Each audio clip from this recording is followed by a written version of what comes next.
The Taconic Green Regional School District held its annual meeting at the Manchester Elementary Middle School on Tuesday, February 27th, prior to the vote on its proposed school budget that will be taking place across the 9 towns in the North Shire on Town Meeting Day, Tuesday, March 5th. The district operates 5 schools: Courier Memorial School in Danby, a kindergarten through 5th grade school; Floodbrook School in Londonderry, kindergarten through 8th grade; Manchester Elementary Middle School, pre-K through 8th grade; the Sunderland Elementary School, kindergarten to 6th grade; and the Dorset School, kindergarten to 8th grade. Students in grades 9 through 12 have school choice. The Taconic Green School Board and the administration of the Bennington-Rutland Supervisory Union, of which the Taconic Green is part of, have developed a budget that calls for nearly $39 million in spending for the coming fiscal year, which begins on July 1st. That's about a 5.7% increase from the previous budget, and comes during a challenging moment when education funding is in a state of flux. Federal dollars that help support certain programs that were deemed critical and emerged out of the COVID pandemic period have been diminishing.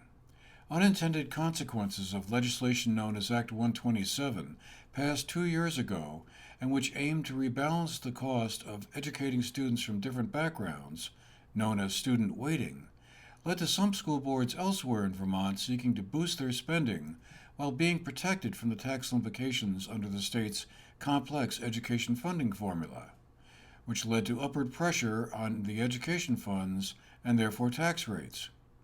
More pressure on education taxes stemmed from many communities around the state, including several in the Taconic Green's 9 towns of Danby, Dorset, Landgrove, Londonderry, Manchester, Mount Tabor, Peru, Sunderland, and Weston, being underappraised following a dramatic increase in property values following the start of the COVID pandemic in 2020. Until the common level of appraisal, as the formula is known, catches up with the actual real estate values on which tax rates are based, there will be more upward pressure on homestead tax rates to varying degrees. The audience heard from several of the Taconic Green's officials, several legislators who attended online, and from the heads of school of Burn Academy and Long Trail School. Thank you, Mr. Moderator. And there are 553 Taconic Green School District students at Burn Academy right now, and overall we have about 770 students. So the Taconic Green is a very important part of Burn, and I will say that we hope and strive to be a very important part of every one of the Taconic Green towns. I also want to say that we've been working in close partnership with the BRSU and our local elementary schools for years. And over the past few months, we've been working on a particular initiative to protect this unique and I think we all agree, powerful system of education where you have a range of public schools and independent schools offering, I think, unparalleled opportunities for kids to learn and grow. Just a little bit about Long Trail, and what's been interesting, as I said, this is my 2nd year as head of school at Long Trail, and it's fascinating depending on a lot of things, perhaps how long you've lived in the area, perhaps the age of your children, perhaps your interest in education. People's perception of Long Trail runs a huge range. And I've kind of enjoyed getting to know that over the past, what do you know about Long Trail? Or tell me about Long Trail.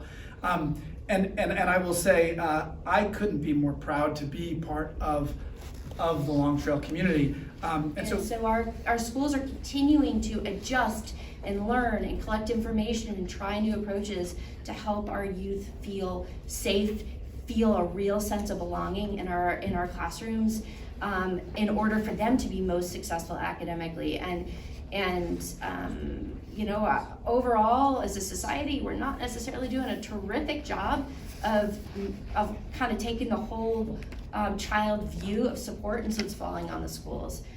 So we have increased social and emotional staff, guidance staff, social workers to help meet the needs of our kids. We are doing one, I did see one of our kids up. We are, for the first time ever, having a one district, one book, is that what it's called? One district, one book read. The book I chose, voted for, did not win, but I'm getting over that. So starting on March 1st, the whole district, all students across all 6 of our BRSU schools is reading the book, The Wild Robot. And there are presentations, and I get to be a guest reader in one of our schools, which is going to be very exciting for me. Yes, oh, Charlotte, that's a different, is that the sequel? Is that the second one or the third one? Have you already read the first one? Oh, you know what? So did I. So. Thank you, Oliver. I'm Herb Ogden. I'm the chair of the Taconic Green Board. And first, I want to thank you for coming out, despite the weather, that we invite you to spend a nice summer evening outdoors. I want to begin by thanking my fellow board members and the district officers for their service. And a few general comments before we get into the specific articles on the warning. The aftermath of the pandemic has presented challenges and opportunities that none of us could anticipate. And the board is very grateful for the way Superintendent Randy Lowe has functioned as our chief executive. And we're also very thankful for the teachers, the paraeducators, and the other staff in our schools and in the supervisory union office. As you can see from the annual report, we still suffer from a shortage of teachers and aides. This is not unique in Vermont, but that doesn't make it any better for our schools. If you know teachers who might want to move here, or brand new teachers who might want to start here, please encourage them. We may need them. As you can see from this year's report, some positions are still not filled, and some of those we hope to fill, others we've simply given up on. Granted, having unfilled positions has allowed us to save some money, but operating shorthanded is not good for our students. A couple of questions were also asked by audience members. Budget's expected to go up 5.7%, but the amount per pupil spending is only going up 2.6%. So what's the difference going to? Okay, I'm going to go ahead and defer that one to Sue Wilborn, who's our business manager. Okay, Eric, can you just repeat the question for me real quick? Yes, on page 32, the student per pupil spending went up 2.6%, but our budget's going up 5.7%. So what's the difference being paid? Right, so this chart is talking about education spending, which is Right, the that's amount right. of money that we need to collect from the state in order to fund our budget. Not the same thing as the actual budget. We have other revenue sources that you'll see on the revenue page besides education spending that help support the budget. There's a critical piece here that happened. There was a shift in the way that the state counts numbers of pupils that happened. So if you look at the current pupil numbers at 2588.65, we jumped this coming year to 2692.36. So it's a significant increase in the number of students based on the new weighting system that we have in our district. So we're boosting our number of students, so that makes, even though our budget is increasing by 5%, because our student population, our theoretical student population is increasing that much more, our per pupil spending is not increasing as much. I think that's what you're getting at with that question of discrepancy. So if you're, with being an independent school, every independent school is highly unique. Would you say that's correct? Your programs are specialized and unique? The two before you are different from each other, so yes. So how can you set a tuition rate for all independent schools? Okay, I see the question. So the way historically it's been done, and is that Burton sets its tuition, and then the school board puts on the ballot this article before you, which is the tuition that Burton charges anyone who goes there. Okay. And then that becomes the marker for all other schools. So for example, Long Trail's tuition may end up being slightly higher than the Burton tuition. Okay. And in that case, the parents would pay the difference unless there's financially. I see, okay. It's worth noting that the Taconic and Green's proposed education spending increase is only 3.8%.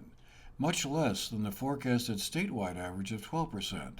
And by many metrics, most students in the Taconic and Green and the broader supervisory union were performing at or above grade level, according to the Taconic and Green's annual report, which also contains an extensive and useful section on frequently asked questions on school budgets and education, and one well worth reviewing. Again, voting on the school district's budget will be held on Tuesday, March 5th, along with the election of new board members to fill vacancies on the school board. For the GNAT-TV's News Project, I'm Andrew McKeever.